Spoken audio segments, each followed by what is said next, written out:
Bruce, good morning. It's lovely to welcome you to All Saints. This is All Saints. This is Bruce Goodwin. Bruce Goodwin. This is All Saints, and they will see you, and you'll see them as we go along here. And I'm thrilled to have you here. This is part of our series where we're getting to know the church in different places and getting to learn the gospel from through different people's experiences. So you are now ordained, although neither of us has collars on, so we probably should have done this a little differently. And I was thinking the other day of when we first met. I think it was at a New Wine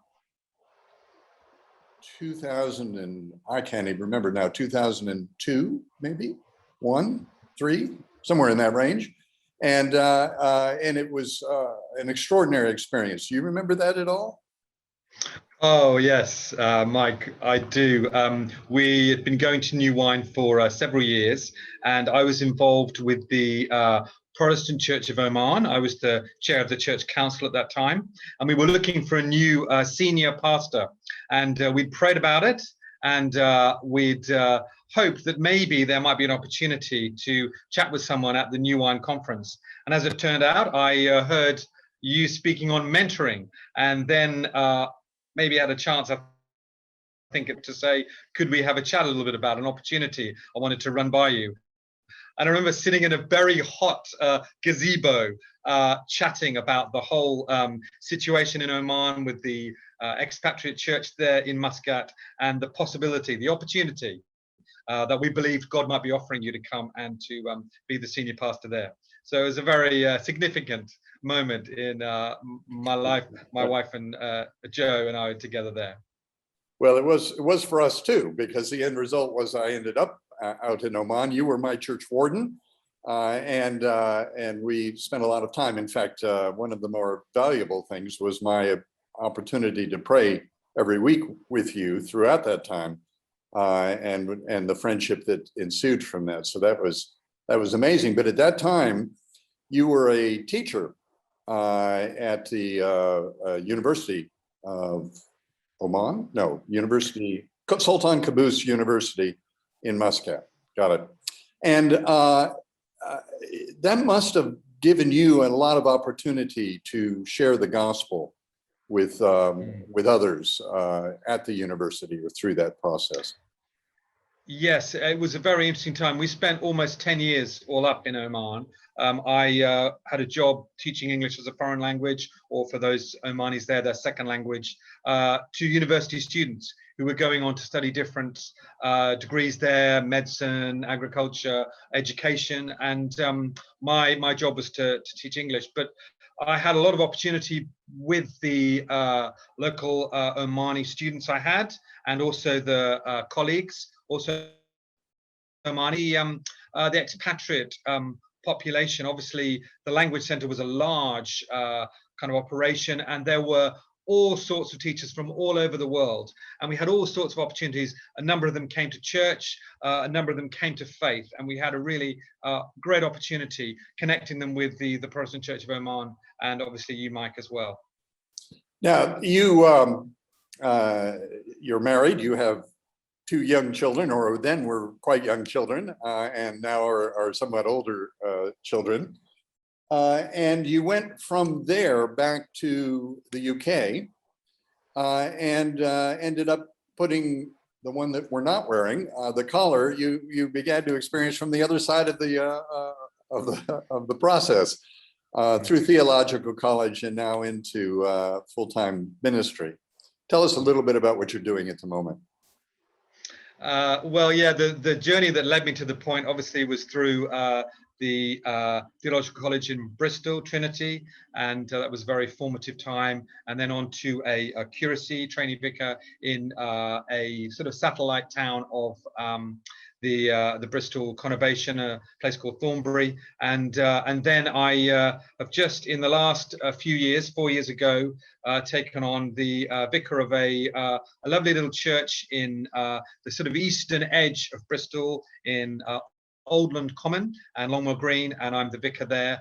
And it's been a really interesting transition from being a teacher to now a vicar, seeing things from the other side, and it's so enjoyable to be able to speak the gospel and obviously preside and give the sacraments. It's one of those joys to be able to share communion with my congregation, and we have an interesting mix of different people. And now I have a curate, a chap called Mark. So the circle has turned. Now I'm curious, having experienced both church from as a layperson and as a cleric, and having experienced church as an expatriate and as a whatever you call it, a national resident in church. What are the differences that you see in both of those areas? Mm. Yes, that's a really interesting question, because I compare the large Protestant Church of Oman with my kind of smallish congregation here in the UK, and you see such a difference. You know, in Oman with the expatriate church there was such a mix of nationalities, also different kinds of people with different churchmanships, denominations. It was a large Protestant church, and there were people from different backgrounds, those who worked, you know, high paying salaries in the oil industry, and then those who worked as, you know, laborers in the kind of, you know, the Omani economy.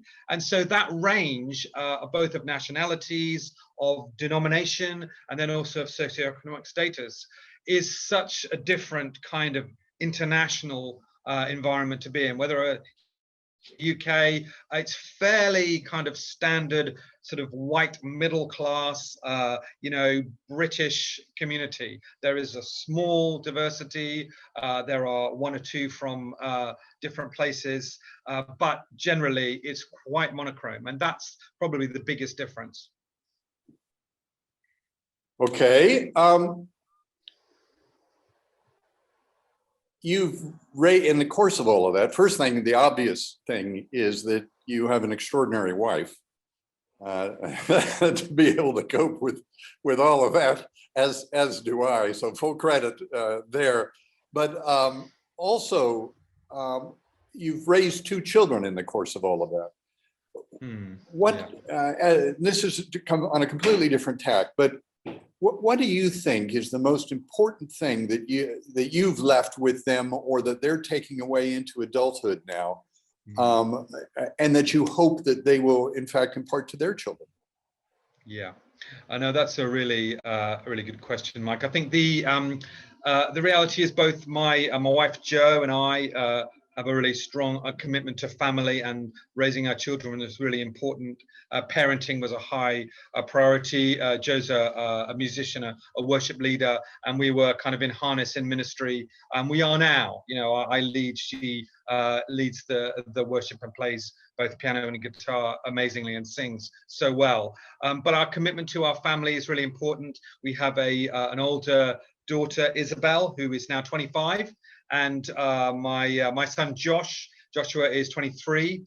They've both been through university in this country. They grew up in an international environment in Oman. The first 10 years of their life was spent pretty much abroad, and they got used to seeing things from an international. And I think that's one thing I'm really glad. I'm from a missionary family. Both of my children have been involved in mission work abroad. My daughter did 6 months in Tanzania. My son's done some time in Kenya. And it's a really important perspective to have if you travel as a child. Used to it. It takes away the fear from traveling, and keeping the kind of opportunity to see things from different perspectives is really important. Different cultural positions, and also obviously as they develop their faith and growth, they both have faith, and they're beginning to explore where that will lead them in the future. And I think that's the key thing also, is that they're able to apply that international flavor to their faith. So they're able to look at the world in a way through the eyes, hopefully, of Christ as he leads them in the future. Well, that's something that's important for all of us in Portugal as well, isn't it? Yeah. Bruce, thank you so much for doing this. And we really look forward in a few minutes to where you're going to open up the scripture and teach us from Philippians. Your You're story welcome. sounds a Looking little forward bit to it. like Paul's story, actually. Thank you.